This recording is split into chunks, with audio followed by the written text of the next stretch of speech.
Mr. President and my dear colleagues. Henry Seriake Dickson, Bayelsa West.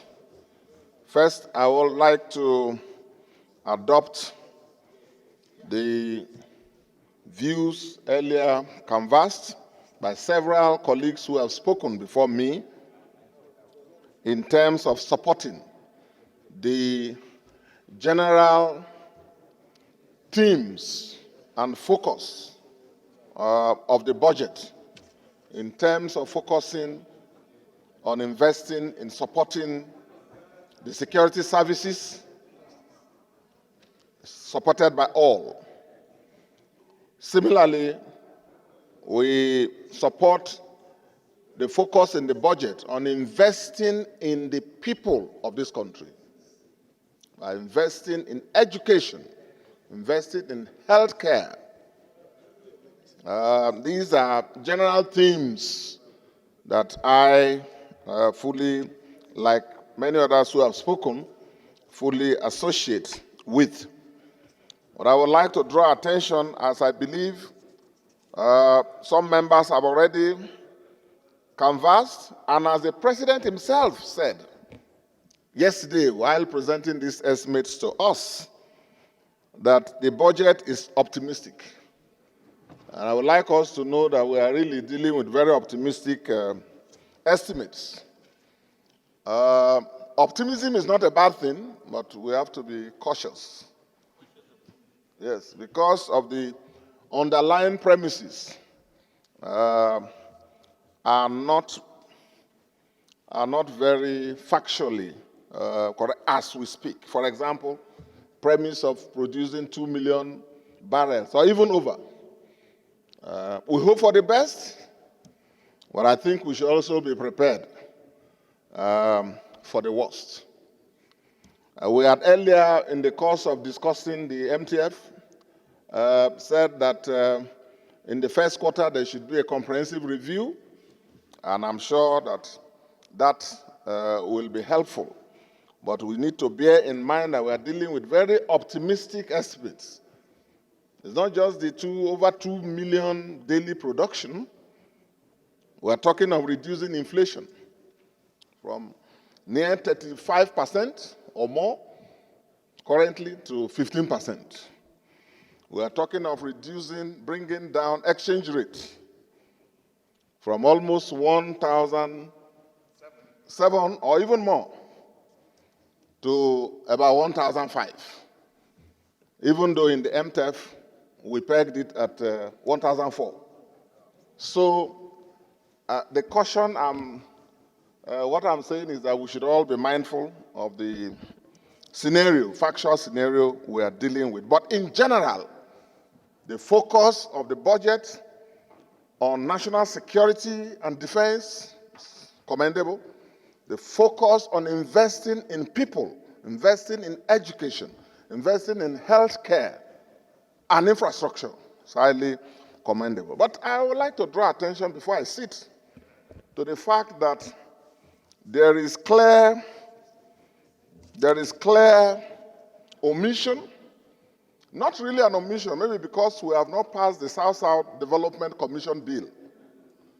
But I just want us to draw our attention to the fact that whereas funding has been provided for all other development commissions, zonal development commissions, that of the South-South, maybe because it has not been assented to law, has not been provided for. Therefore, it is our hope that while doing the supplementary in the course of next year, when eventually the needful has been done, that the estimates for that development commission, which is the only outstanding one, will be captured. Then finally,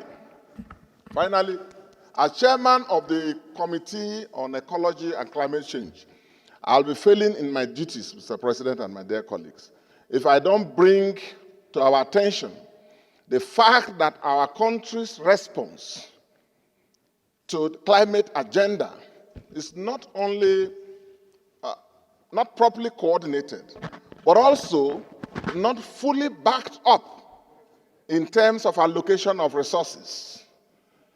In the Climate Act that we have passed, there's provision for activation of the climate fund.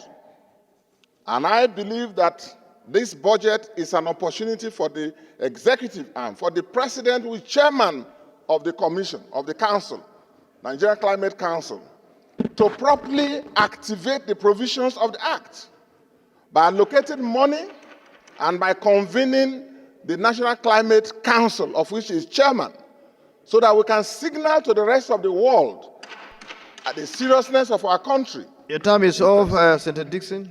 And finally, every part of our community, of our country, is suffering from ecological disaster.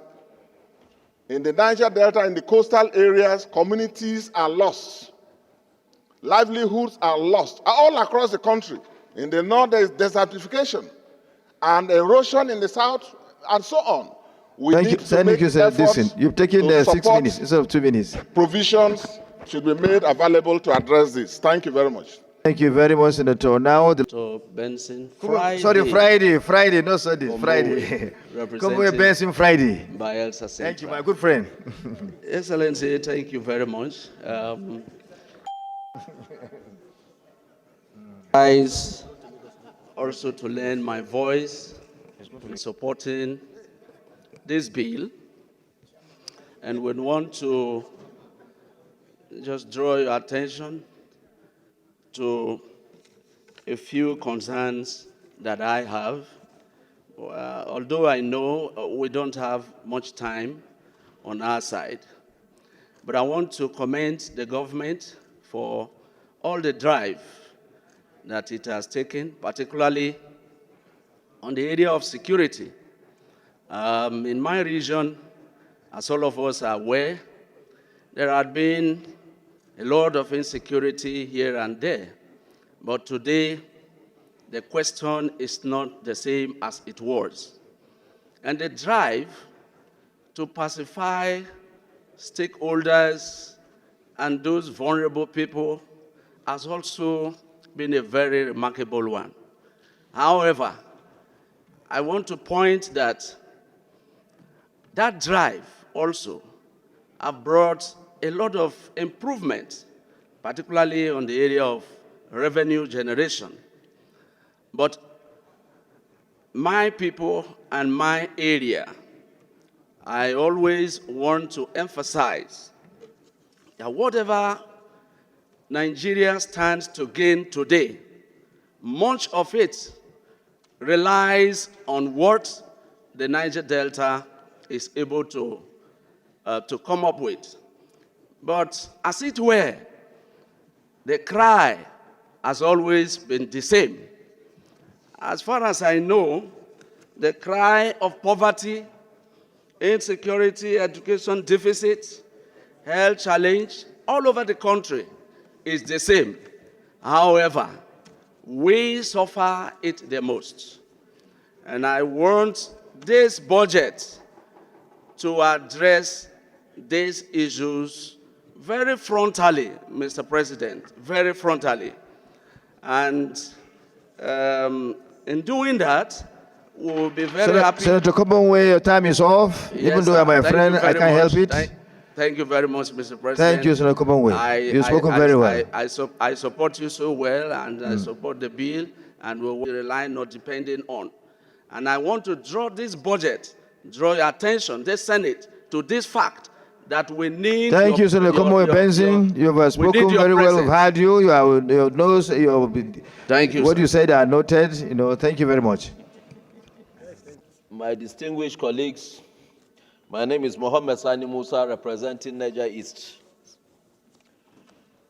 The presentation of the budget 2025 that was christened Budget of Restoration, Securing Peace, and Rebuilding Prosperity. I think if there's any opportunity we have is this time. With this budget, it will be able to reflect that our reform agenda is working. It will show that the government's agenda is working if we are able to achieve what has been set out, bringing down inflation from 34.6 to 15% will be unprecedented. And it has happened in some economies. It has happened in America, we have seen it. And how did they achieve that? They tightened quite a lot of leakages that they have, and then they strengthened all the areas that they will be able to generate, whereby their deficit is being controlled, and which, from all indication, this budget have shown that debt servicing will be upheld. It has also shown that revenue generation will increase. It has also indicated that for the first time, or even more than any other time, if you look at the capital spending, because every economy, if you want to gauge it to see if it's working, you look at the capital spending, because the multiplier effect of doing that, when infrastructures are being constructed, more people are engaged, more employment is being generated. So I believe this budget is one budget that will help this country. If you look at how we have tried as much as possible to meet the growth, worldwide, the growths have declined. But if you look at 2024, you will see that the growth rate Nigeria has maintained is about 3.2%, which is very good. And we are forecasting that by next year, the growth rate will go up to about 3.4, and which, if we do that, it will balance the economy. If you look at the expenditure, the total expenditure for the year, and you convert it to dollars, you said it's very meager. If we are now talking about getting to $1 trillion economy, this is the first stage that we have to. If we are able to achieve this budget and be able to implement and strengthen all the leakages that we have, I believe that the economy will go up. If you look at the projected oil revenue production, which was tagged at 2.006, and then pegged also, because there might be decline in the cost of fuel, crude oil. The price of crude oil may go down when the U.S. president may be sworn in and he gave order that they should produce more. So, but what this budget have done is to make sure that when that issue comes up, we are able to stabilize our own prices. So I believe this budget is one budget that if we adhere to it, we will come out of the economic doldrum we are. And then you look at education. What has been given to education is very good. The only thing I will maybe call on my colleagues is to look at the area of agriculture to see if we can improve in what we are putting in the agricultural sector. Because if we actually want to bring down the food inflation, we must have so much produce. We must have them in abundance so that the supply will even be greater than the demand when it comes. Because once it is there available in the market, you'll see that the prices will definitely come down. So with this, I believe allow me now. With this, I believe that the 2025 appropriation, when it becomes an act, it will solve most of our problems. Thank you, Mr. President, for giving me that opportunity. Senator Olamide.